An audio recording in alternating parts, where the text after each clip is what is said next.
So this is Jon Pynch, Yep. and he managed to pinch himself one of the best tags in Oregon. Yep. And he's going to tell us about it. Well, we built him his new Hoyt Alpha LX 33. Come along.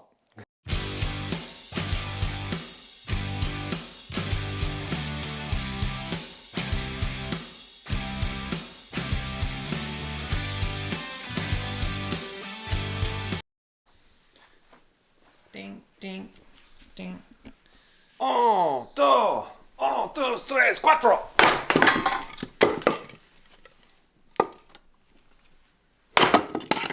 My dummy dumb didn't do my claps. It's okay. Those also function as claps. Function as claps. I know, but it's a habit. I don't want to get out of the habit because then I'll forget to do it when I'm not splitting wood.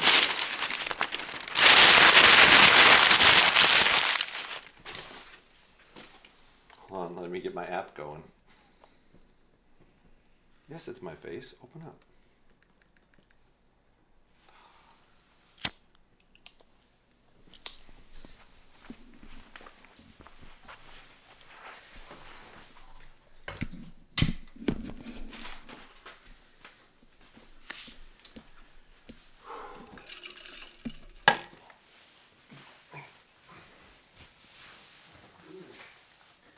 Chop it, light.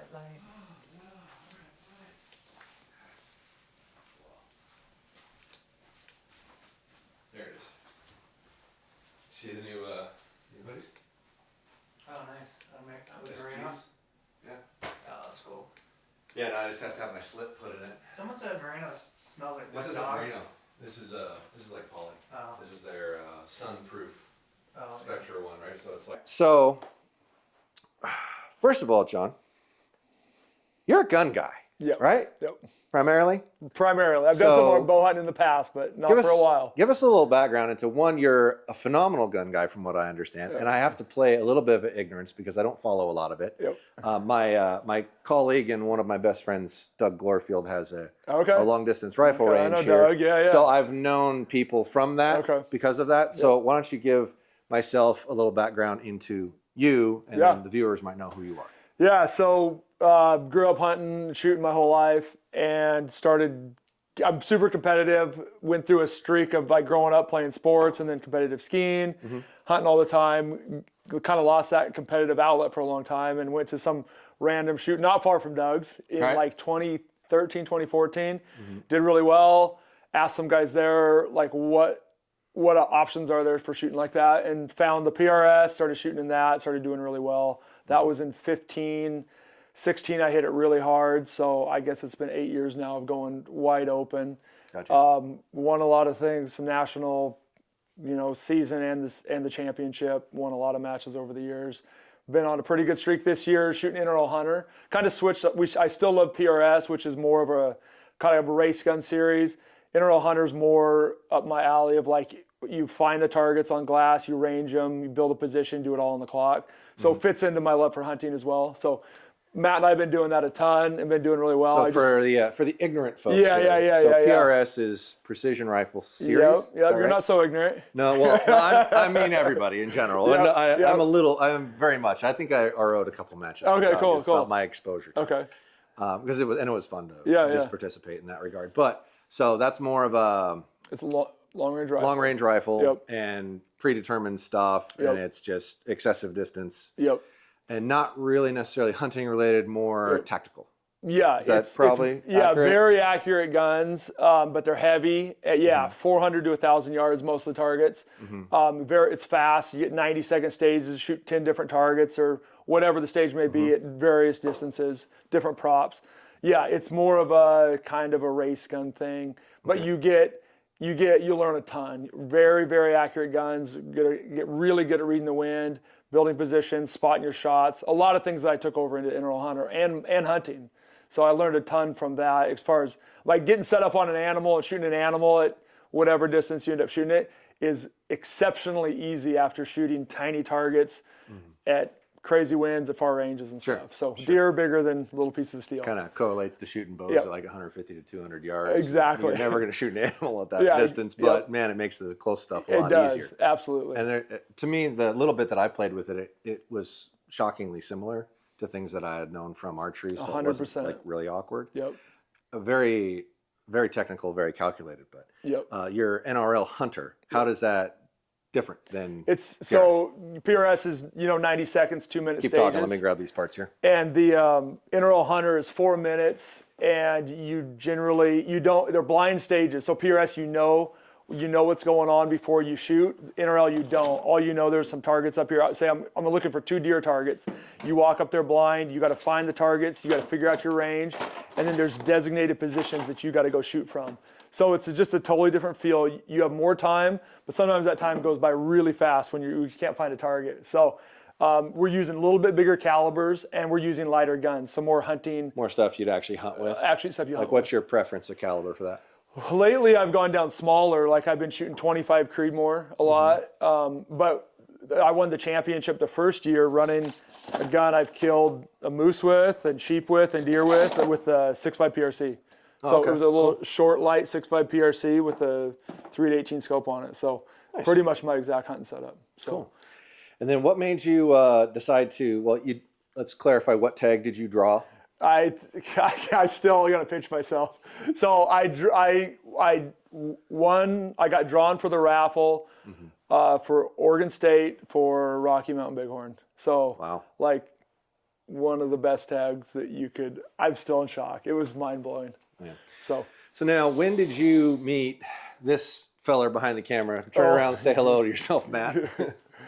Matty. I've known Matt since you were what, like 10 or 11, something like that. Early, yeah. I've known Matt a really long time for archery related stuff, and he kind of faded out of that and started shooting this gun thing, and that's where That was my fault. that's when I first heard your name, and I'm like, who's that? And Dougie's like, oh no, he's legit and whatnot. So I was like, all right, cool. And then Matt went on this whole little gun streak, which you can follow both of these gentlemen on social media. They're quite good with guns. But why did you take him in? That's a good question. I've been asked that a lot. I got to shoot. Like, why did you bring this guy? It's back here. Give me that. You're good over there. No. Seriously, go over. What's up, buddy? All right. No, Matt's a stud. Let me set this bow up here while we talk. Yeah, show this guy a thing or two. No, we met, I guess, kind of through, was it social? Hunting? Yeah, it was mutual buddy. We've had mutual friends. I don't really remember. It's been 10 or 15 years, kind of off and on. And then we met you and your wife. We went to a banquet. It was with our buddy Ben. That's the first time we met in person. Okay. The SCI banquet. It was the SCI banquet in Portland, and we met there. That was 10 years ago or something. And then I talked you into going to an archery shoot. Oh, and yeah. You did really good at Northwest Mountain Challenge. Yeah. And he got like second in bow hunter or something. His very first archery. I've shot bows a lot back in the day, but it was good coaching. I was with you and Ryan and a bunch of good guys, so it was fun. We went to it was the Northwest at Hoodoo. Yep. So which is kind of by my house. I live in Western Oregon. So I talked him into going to one archery shoot, Yep. and then he talked me into going to a rifle shoot, and the rifle shoot stuck. And I told him. I mean, it crosses over, right? So if you're competitive, you have that competitive drive. It crosses over into a lot of things, whether it's sports or shooting or whatever, friggin' cornhole. It's the same. It's the same thing. And so I said, dude, you'd be really good at this. And you came down. We shot, and then you like came a to my day of house. Training with you or something. Yeah, we did that, and then we did I put on like a 22 rimfire long range shoot at my house. You came down and shot that, and then it just kind of went downhill. I was like, you got to shoot one of these, and then you did PRS, and NRL Hunter came out a year or two after that, and we kind of morphed into that pretty quick, just because it's right in our wheelhouse with hunting. Yeah, I was all right at PRS, but when they came out with NRL Hunter, I was like, this may be the thing. That's your and jam. We both. I mean, the first year of the championship, we tied. You won light, I won heavy. It was just. It was awesome. awesome. Like they made a league for us. Kind of, yeah, because hunting's our first love. I mean, that's what I grew up doing that, and I did shoot bows. I mean, for a long time, like you said with the crossover, I killed a handful of elk rosies just over the counter at home and blacktails, and I was starting to get the sights that dialed and learning tuning back in the day, and it crossed over into rifles because I get bored of shooting rifles at 200 yards. Like, I don't want to do that anymore. But then bows, like, hey, I can work on this, and wind blows your arrows, and you're shooting 100, 120 yards with the dial up, and you're like, this is interesting.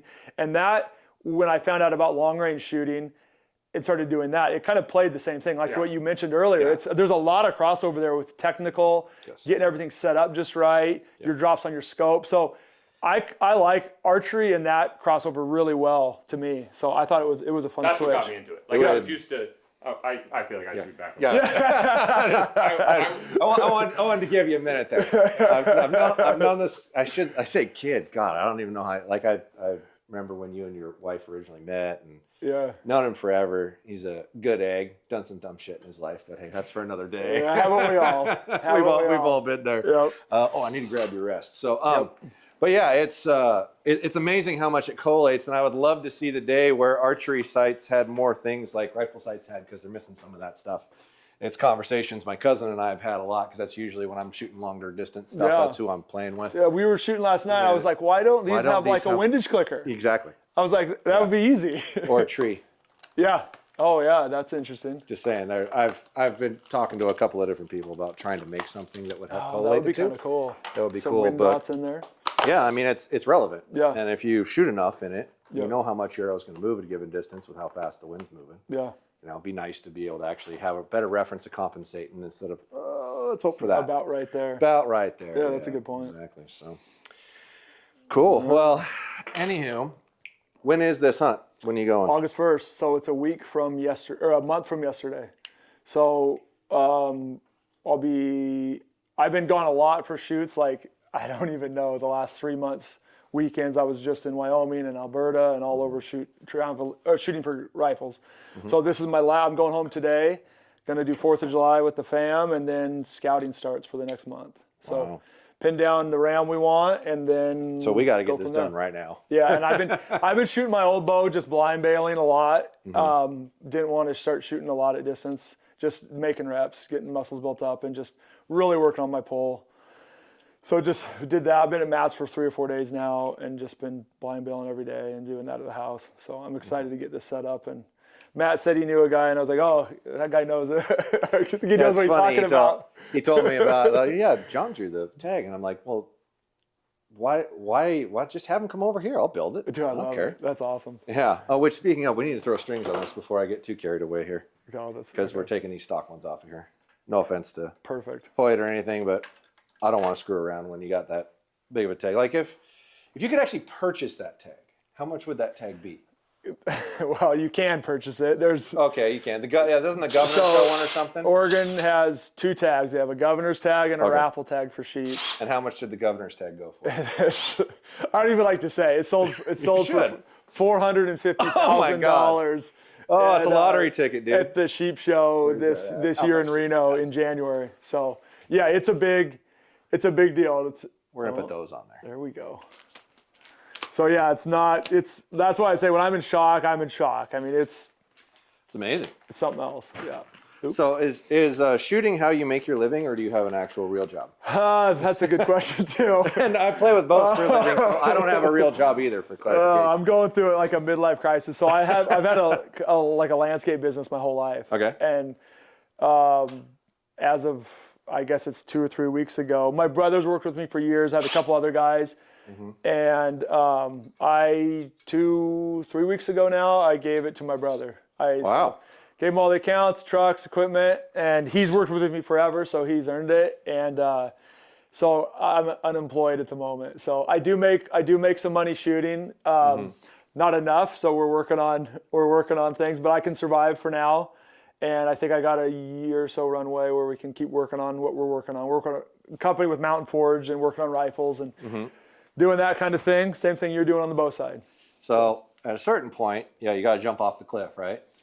So I'm the worst person to do that. It's scary. It is. Like I've one of the only people that I know that have kind of gone this direction that didn't really jump off a cliff, because I had my business coincided with what I was doing. Yep. But to have a different field and just go for it. Yeah. Hats off to you, man. But you'll never. I'm trying to remember the phrase that I've heard forever. It's you never fully commit until you don't have an option. Yep. That applies to me too. Because it was easy for me to go back. I'm like, I'm broke. I got to do this, and then I just disappear, working like crazy, because I do like working, and I didn't hate landscaping. Like there's satisfaction in it, and I enjoyed it. Obviously, I wouldn't have done it for as long as I did, but it was definitely a distraction. So. Gotcha. we'll go wide open here, and we'll see what happens. So. No, I will never. I'm the best there is. It's the best there is. Plain and simple. Wake up in the morning. Piss excellence. Ain't nobody can hang with my stuff. Okay, so we're done with the breast. Sweet. I'll come back over here and then back to chatty. Now we got our strings on. The number one thing to do is put your arrow rest on so you know where to put your loop on at. So we're going to start. We've replaced, this is a Hamsky Epsilon. Everything else he brought. We've replaced the bracket that comes in the universal with a one-piece bracket of my making, so you don't have that issue that if you follow this channel you've probably been made well aware of. You need a screw in there, probably on the counter over there. Yeah, that'll work. Perfect. Just mount that on there so we can get a height, and we'll set up a loop. Have you ever put a bow together, John? It's been a long time, but yes. All right. Back in the day, I dabbled in paper tuning. I screwed around a little bit, but I'm no clue right now. So Gotcha. It's been a while. So yeah, there's a lot of misconceptions in this stuff, and a lot of it's from older bows where they didn't have the adjustments that they have today. But when you are paper tuning, you actually don't really want to move the arrow rest, or as little as possible. Okay. You're actually orientating. You're moving wheels. Okay. And then you're moving string and cable orientation, and that's how you're changing where it comes out of the rest. Okay. You want the rest at 13/16 off the riser and a 90-degree angle, and then we move it from there. So we'll show you how to do that here in a bit. But for you viewers at home, if you're trying this yourself, you're trying not to move the arrow rest, actually. So this is going to give us a starting point for the bottom of your arrow. Get that on there. And there should be a silver pen on the counter in this drawer here. Yes. And we're just using this to find the bottom. So this is where the bottom of your arrow should be. And then based off of the arrow and the knock type that we use, we'll determine that gap on the other. You want to grab one of your arrows, John?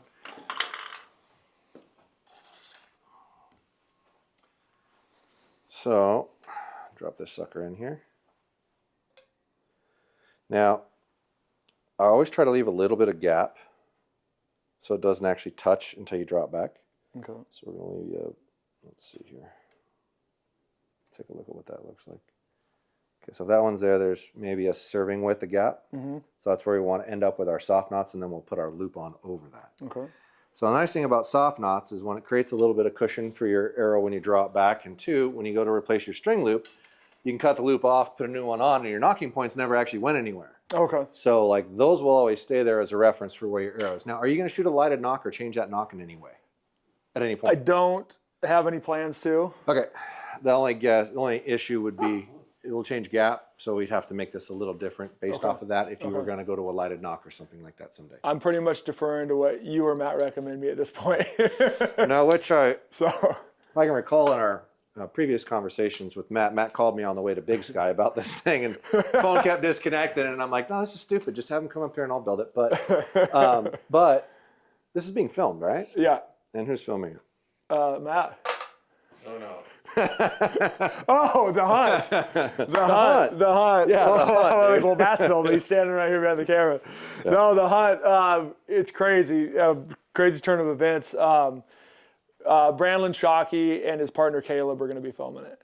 That's awesome. So they've done some, obviously, if you guys are in the hunting world at all, you know who that is.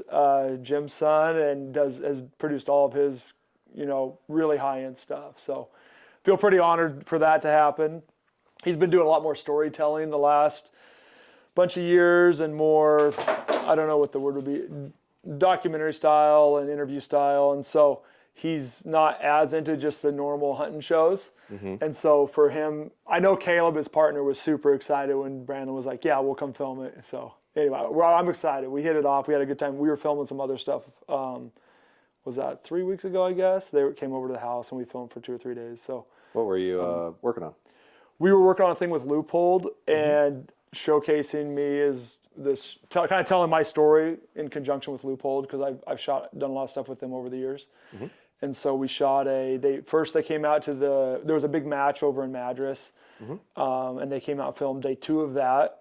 And then we filmed at a Loophole range on Monday, and then they came down to my house that night for a couple of days and did some more filming there. And just kind of, it was weird because I'm not a big social media, like, I don't love this stuff. I know it's important. And if it's any consolation, I hate it. dude, I'm the same way. And It's not me. So for me, it was like, it was a little awkward, but it ended up being really fun. And those guys are absolute professionals at what they do. So it was fun to work with them and watch them. I mean, it's like you watching do bow stuff. Them on the cameras is pretty unreal. So it was pretty fun. It's all just time getting used to it too. Like it feels awkward at first, but after a while, it's not awkward at all. But it's still different. It's different. It's still different. Eventually, you don't see the camera anymore. Yeah. Yeah. Hopefully someday. Yeah. So Leopold really like upped their game. They've been doing a lot. Was it like 4 years ago or 5 years ago where they really just like started paying attention to what the best stuff was out there and tried to make stuff that rivaled it or better? Yeah. If I'm remembering that right. Once again, you're right. So I could have poor information. No, you're here. right. I mean, it's probably 4, 5, 6 years ago. I don't want to like talk bad about them, but they were not in the discussion with long range scopes at that point. They had their old Mark IV that I used 20 years ago, and it had some bad, it just it doesn't compare to the scopes nowadays, Sure. And so I had moved on to different scopes, and pretty much everybody else had as well. Like I think in the year I came on, the year before, there was in the PRS finale, they kind of track what equipment's being used. Mm-hmm. And there was one Leupold scope in the entire, out of the top 200 shooters, and that guy was a company rep. So nobody was running their scopes. Gotcha. And they recognize that. Credit to them. They've been working super hard. They got a bunch of good engineers, and they're like, all right, we're fixing this. And they bugged me to shoot for them. It's a long story. Ended up doing it, and they have a really good product. So the Mark V has been great. I would say when we go to an inter 100 match, I'll bet it's easily over 50% of the scopes you see now are Mark Vs on those matches, because it's a good lightweight, relatively lightweight as far as a long range scope goes. Mm-hmm. And so they've done a really good job. And so it's been fun working with them. They're close to the house. I mean, they're an hour away, and they build everything in Beaverton, which I don't know of any scope companies that can really say that. No, I agree. It's crazy. It's Leupold's a company that you kind of want to get behind regardless of what they're making. Exactly. Because it's hard to beat an American-made product that I know their warranty's second to none. Yep. I've dealt with them in the past on that. Now, granted, I actually do have a Mark V scope. Nice. But I want to say it was, at the time, it was because it wasn't quite as expensive as the other one I was looking at. They're cheaper. Yeah.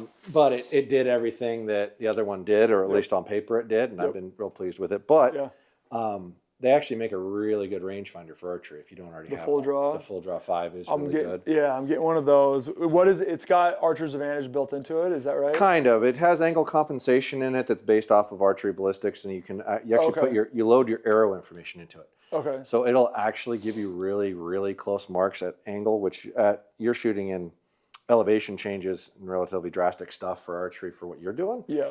So it would be huge. The Bushnell broadhead is what I actually use, even though Bushnell is a cheap company. The rangefinder works incredibly good for archery. Okay. And it's not quite as expensive, but I will say my girlfriend has a full draw 5, and when I use them, they work exactly the same, where most don't.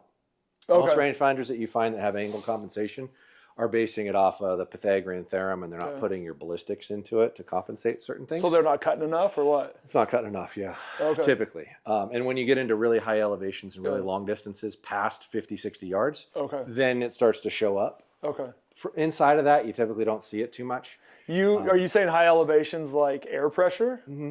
So it's reading temperature, air pressure, and doing all that. There's a couple of things that go into play in those, but the other cool part of that specific one is it gives you, if I remember right, it gives you an elevation of drop.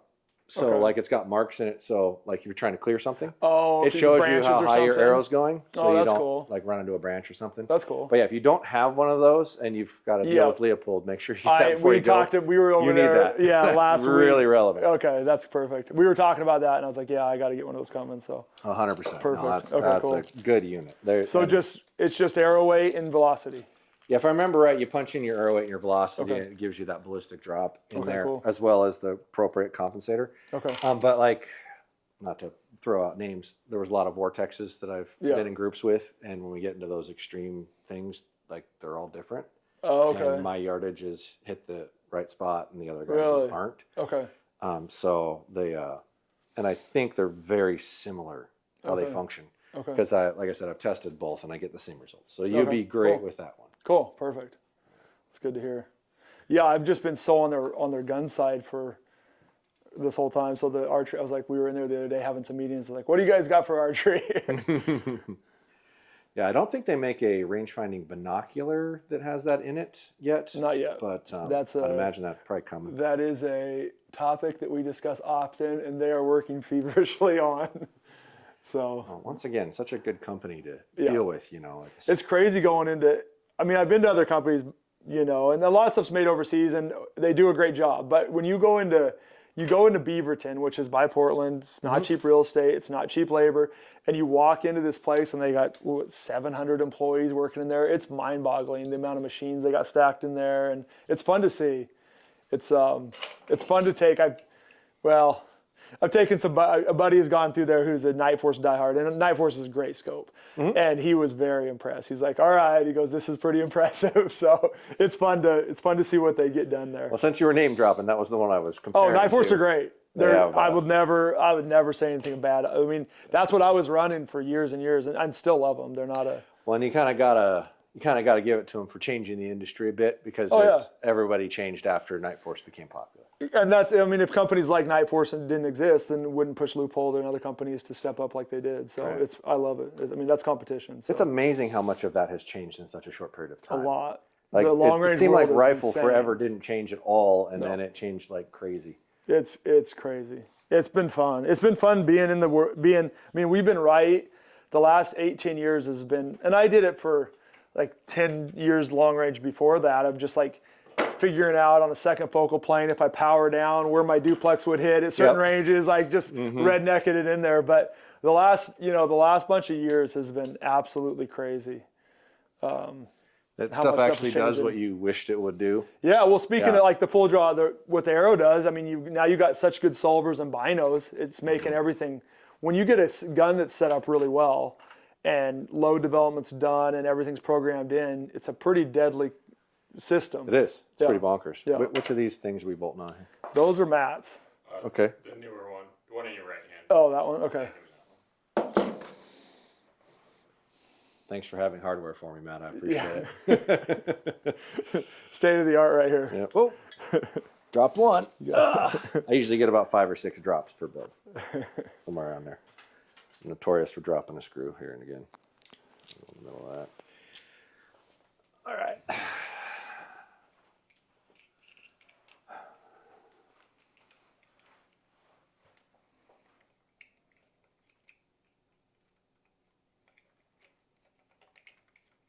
Do you run single pin on all your stuff? I actually like to run a dual track, which is, it looks like a single pin, but there's 2 pins in it. Okay. So you have a secondary dot Okay. and 2 indicator needles in the sight. Okay. So if I scroll to 70 yards or something like that, and the animal moves, and I'm at draw or something like that, I can pull my head away and look at the sight and see that one indicator's at 70, one's at like 84. Got it. So I know how far the second pin is if I have to gap in between or estimate.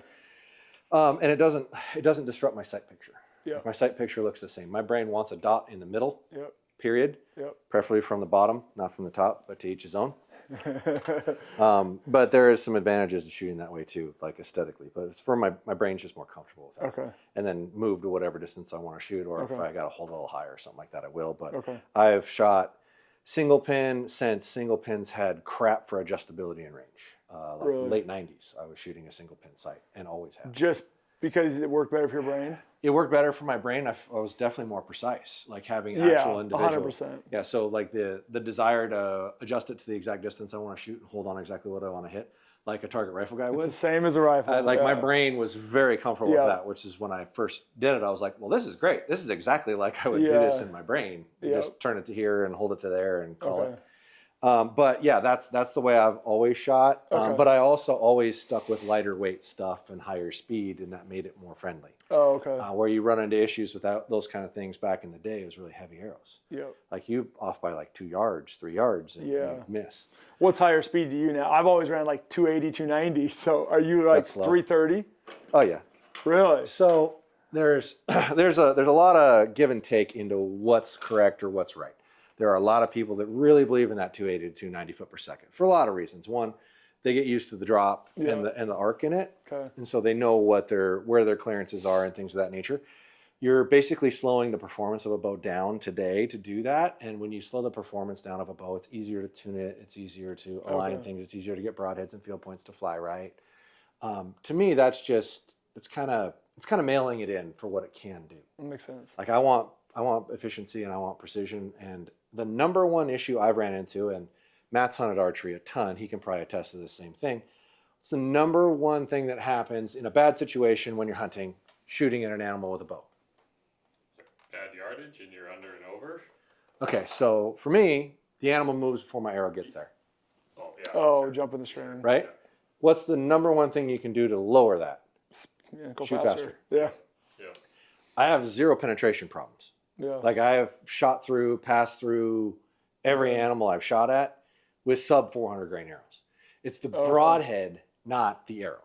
Okay. So as long as you're shooting a really sharp broadhead that's designed to penetrate, the arrow weight doesn't really matter. Assuming your bow is tuned correctly and you have adequate spine of arrow. Yeah. Like you're transferring the energy that the bow produces into the arrow's stiffness. Okay. The stiffness is what determines how much energy is being transferred, not weight. People equate it to weight, but you just have to have the adequate spine So you of can arrow run a with stiff the spined adequate arrow weight. that's super light and Yep. still. Yeah, I always run a stiffer, lighter arrow, period. Okay. And it does amazing things, which you've played with everything under the sun, so you can attest to that. Listen, I'm 20 years behind on this stuff. Yeah, but you were shooting lighter crap then. I was. Yes, because anybody that understands ballistics and plays with it a lot will quickly learn that if it's lighter, it works better. I just never got in the weeds enough to go against what I was being told with some guys. I just called some guys I trust, like, hey, they're like, it's pretty easy to shoot at 285 to 290. Yeah. Like, if your bow shoots good there, run a heavy arrow and just shoot it. I'm like, all right. So that's what I always did. But I like the idea, like, steep country and unknowns, and especially on a sheep, they're not, you're not trying to push through an elk. Right. And they're smaller, thinner skinned animals. Even an elk, man. Like I shot an elk last year. Now, granted, I didn't. I killed an elk last year, and I shot and lost an elk last year, and I shot and lost the elk Because you had a fast arrow. on a mirror. Well, a lot. I had one guy make a comment. I publicly have enough FOC. talked about it, and I just wanted to. No, my FOC was actually 15%, but my total arrow weight, and this is going to be as controversial, was 360 grains. I got 28 inches of penetration. He was hard quartering away, and I hit him right here, and the broadhead ended up right above his heart. Jeez. But I managed to miss everything. Oh. Like At between, that angle, up between the I lungs? went in between the lungs and came to rest right above the heart. A buddy of mine's cousin shot that bull a month later in rifle. No way. And my broadhead was sitting right above his heart in his chest cavity. No in the way. lip. Yeah.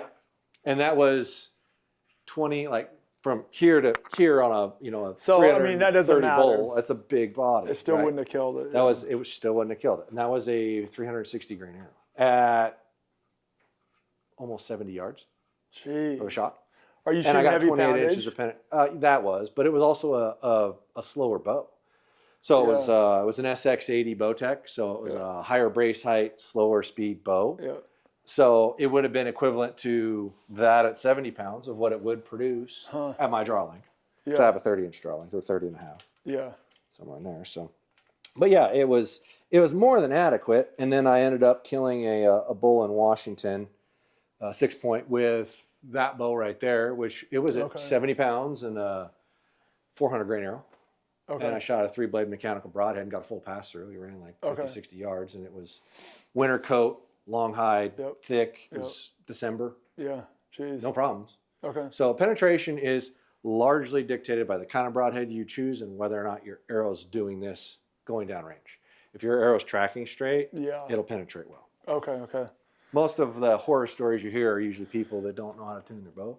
Yeah, and they're just coming in. Yeah, and that 280 parameter is great from the standpoint of it's really simple to tune a bow. Okay. Things tend to work easily. Okay. So if you don't put a lot of time, effort, and energy into getting it to work right, that's not a bad path. Okay. And the bow does tend to be a little quieter at that heavier weight arrow because you're simply putting out slower speed, right? Yep. That needs to rotate over one.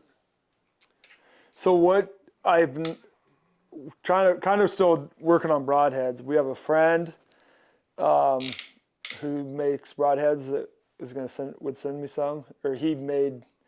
You have to correct me if I get the He designed Sever and then sold it to Easton or whatever. So Rusty? Rusty. We're buddies with Rusty. Okay. I could run those. I've never ran a mechanical in my life. So is it the previous versions, like the Ulmer Edges kind of thing? It's he goes, I'll go through every single one and they'll be perfect, is all he told me. So that company was produced by Trophy Taker back in the day, yeah, and then it those became were Sever. rough, right? The actual Sever, the new one, the 1.5" hybrid, actually looks really good for elk hunting. Yeah. And it's one of the first mechanicals that I would say. I will tell you, the bull I shot and didn't find was a Sever. Was that it? I did. I was testing Severs last year. The one that went between the lungs. Yeah, and that wouldn't have mattered what it was. Okay. Right. And I got really good penetration, and the flight characteristics are hard to argue with on a Sever. They fly really good. That's what he was telling me. The new Bowmar Beasts are actually very intriguing. Okay. Largely because I've never seen anything that sharp, and Really? they're spring loaded, so when they impact, the blades pop open.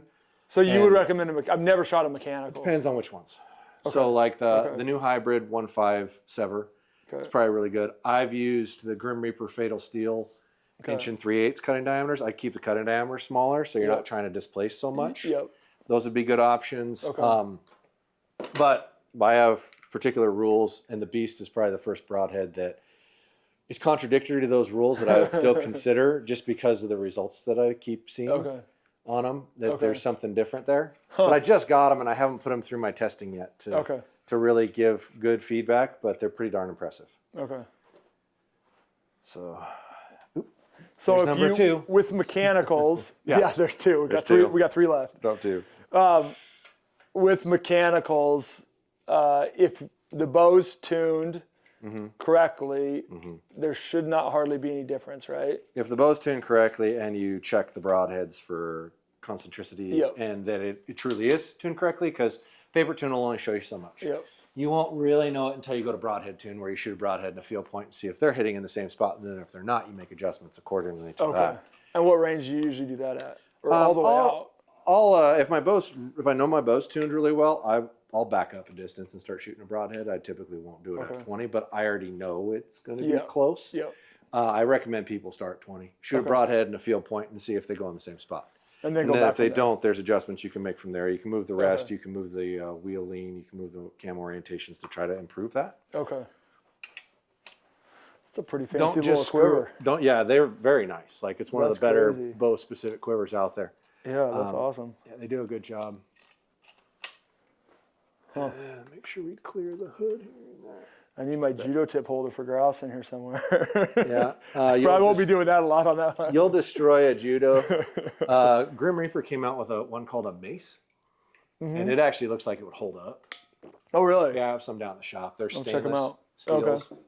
It actually, it's nasty. It's like a thread that comes out, and then like 3 little hooks on it. They're just all metal. Really?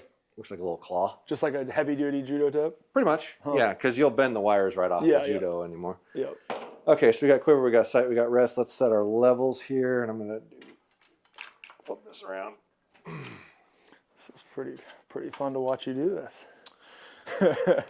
Well, it's like when someone comes over and I'm setting up a gun, and they're like, wait, what'd you do? I'm like, oh, that's what that feels like. Got it. Yeah, right.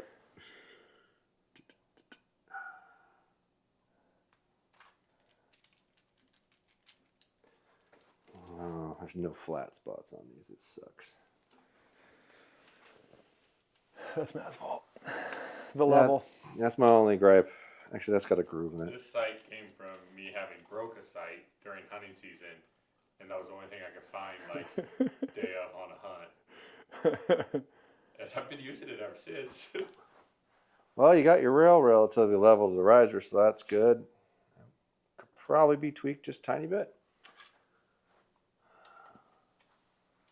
Next one down. Yeah. So this is just the rail that moves up and down. Okay. All we're doing is tweaking that a little bit. Okay, gotcha.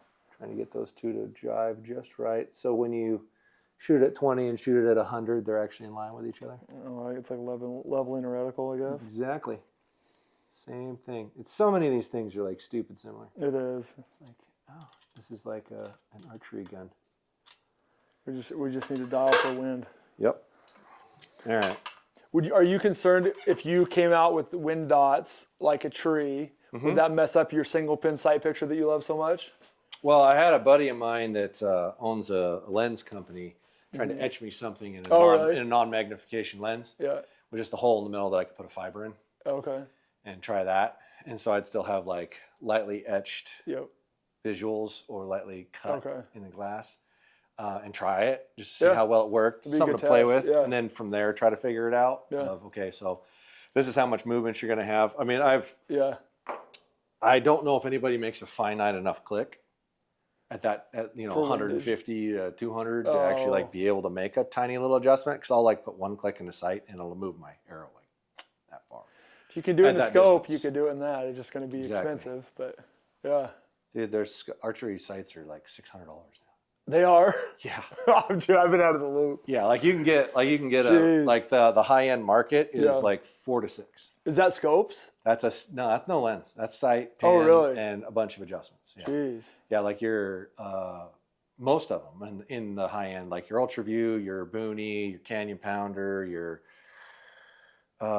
Excel landslides, they're all 4 to 6. Okay. Okay. So like this sight, and even now, probably today is still $350 Really? just for that. Wow. So I mean, there's enough money there that people will pay it. So if it's $1,000, it's $1,000. Yeah. No, So hang on to that. market. Yep. I don't know which one of There we those go. releases you're using.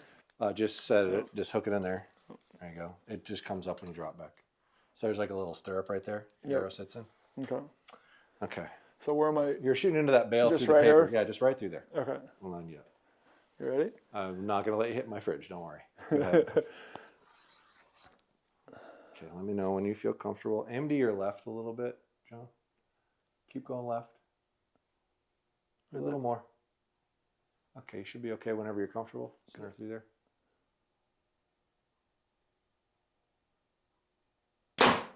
Okay. So pretty good left to right, little point high. So we're gonna check the timing and see if the bow's out of time at all. Okay. How's that weight? Is it comfortable? It's okay? Yeah, good. Just draw cycles different. Hang on to that. Pull it back in the draw board real quick. You ever see this, Matt? My draw board that I made? Yeah. Check this out.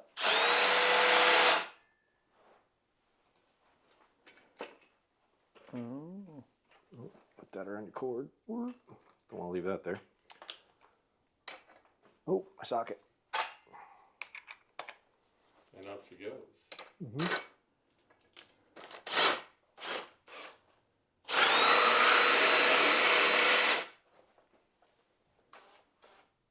Oh, look at that. A little out of time. Not touching there. Touching there. So I'm going to put one twist in that cable, and that up and down will probably go away. Wow. You know what else is cool about this, man? That's cool. From the old archery head standpoint.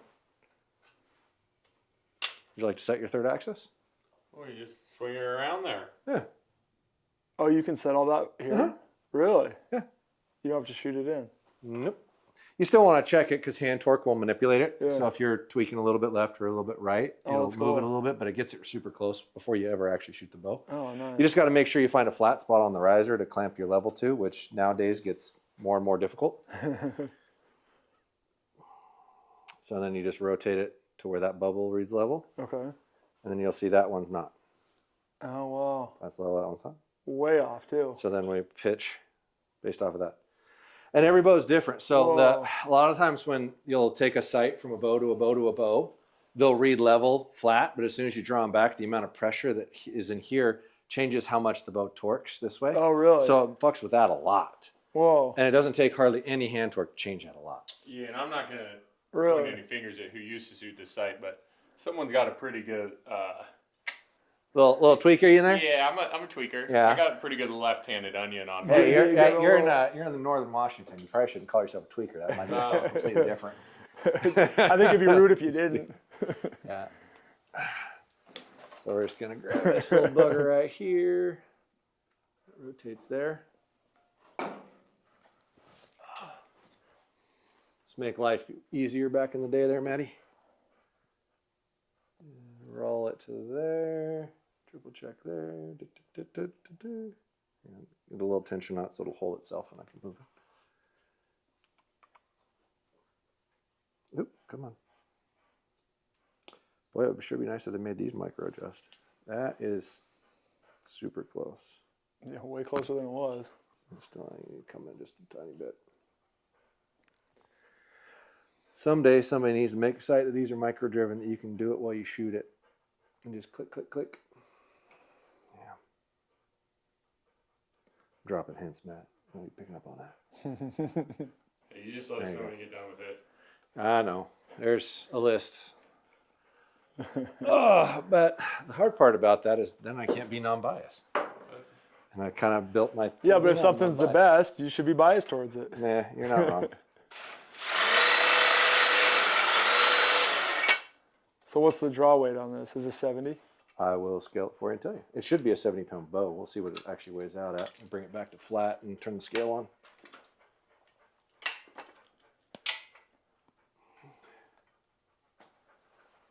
Zero it out.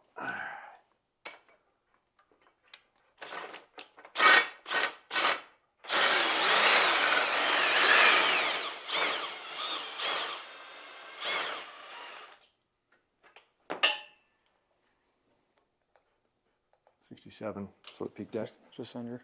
Yep. Nice.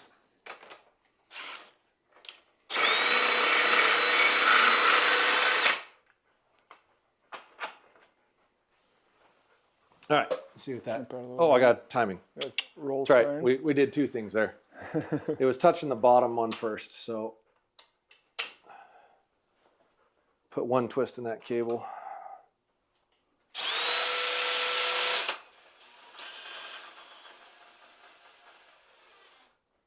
Make sure even here, even there. Okay. So we're just going to unhook this guy right here and put one twist in it, make it a little shorter, and then run it through paper again and see how it looks. Okay. You just want them hitting those stops at the same exact time. Exact time, right? yeah. You want them identical.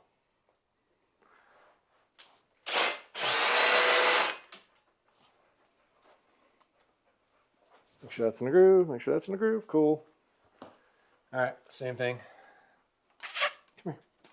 What are you doing? What are you doing? Get out of the way. No, I want to be standing right in the middle of everything.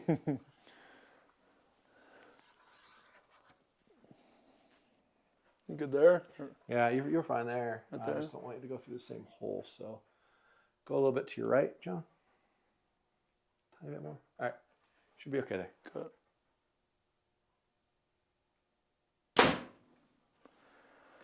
Okay. Closer. Go a little bit left. That's a small enough movement with rest. I think I will move the rest a little bit there.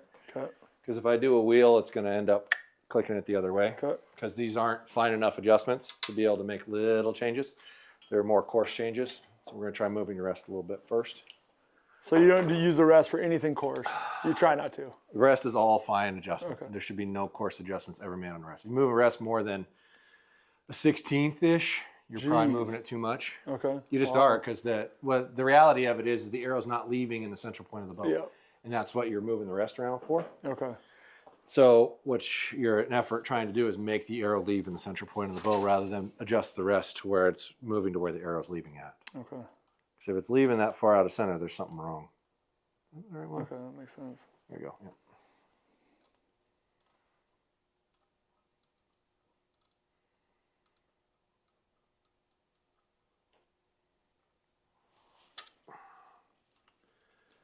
And you're still a little high. That should have got you good on your timing, so I'm tempted to bring your rest down just a tiny bit. Get that like perfect. It's the only complaint I have about an Epsilon is the screws for adjusting the left and right, or the up and down, are on the wrong side.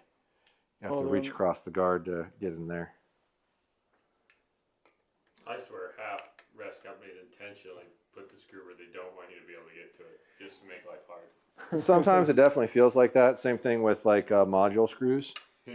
In a mod. Underneath the Underneath You're like, the why in the world did you put it there? Doesn't make any sense. There we go.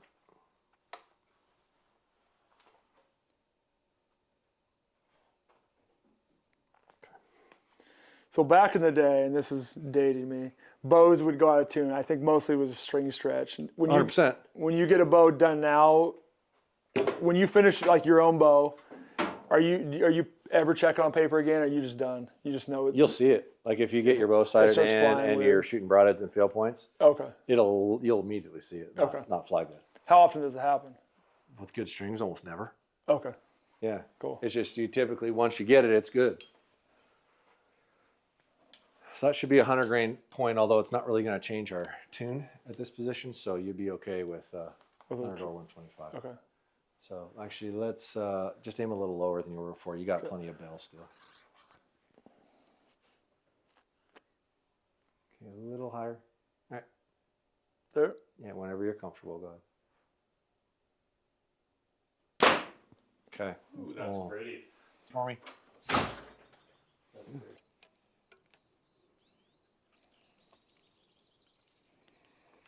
All right.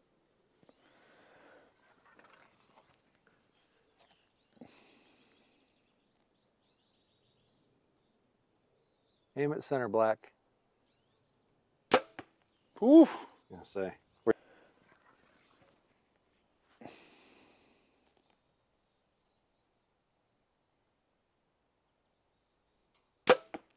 Ooh, There we go. could be a center dot. You got it. Time to get a chronograph speed.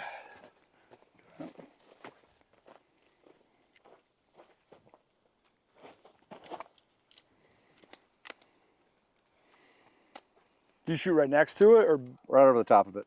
from how far back? 5 to 10 feet. Okay. Should be fine. So the first 5 to 10 arrows you shoot through your string. Just Beep's gonna stretching turn. out. Yep. Okay. It's just settling the twist that you put in it. So when you serve it, you're twisting it. And as you Got it. shoot it, it untwists Okay. that twist. Okay. So like I said, 5 to 10 shots are usually pretty good, and we can give it a roll. That's probably about a quarter roll, half roll turn now. Okay.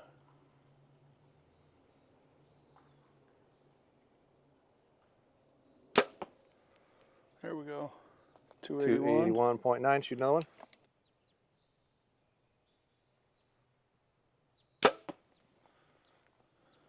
282.1. All right, we'll go get a tape that looks like that and see what it does. So now we need to find the one of these. It says 282. Stick on there for a starter. And it's going to be that one right there. That's what we're going to start with. So we ran down to the range and got this thing dialed in. We didn't catch any of that on film because we were kind of rushing to get out with Dan of Elk Shape and have a little 2v2, Matt and John versus Dan and Tyler. It's Tyler. Yep. Okay. So and I Take your was word the for it. mulligan man that didn't get used, so I didn't even like pull an arrow. We didn't have to phone a So friend. we didn't have to pull into any Oh, I emergencies. should've. I should've phoned yeah, a friend nobody. on that Well, one. actually, that last little one, nobody said anything, and I'm not disappointed that nobody said anything because that was brutal. But anyway, you'll have to turn and watch that to see what happens if you want to see how this prime machine that we threw together today. And we did one for Matt too that we didn't record. So 2 brand new bows, Yep. never been shot, sighted it in, off they went, and try to beat up on some professional archers. So if you want to check that out, head on over to Elk Shape. If you want to save a little money when you're buying stuff online, head on over to podiumarcher.com, put in coupon code MFJJ, and it'll save you a little bit of coin if I'm allowed to. Outside of that, I want to thank John for coming on and Matt for holding the camera, which was very helpful. And he's very entertaining. We'll get him in here on our own little stuff because he's Absolutely. local. I'll get him in on the pod and whatnot. But Yep. thanks for coming. I really appreciate it. And I expect something picture-wise, something when you shoot that. Absolutely. That's Absolutely, dude. Thanks a epic. ton. Yeah, I really pleasure. appreciate it. It Enjoy. was fun watching you work your magic. Yeah, thanks for watching, guys. Appreciate it.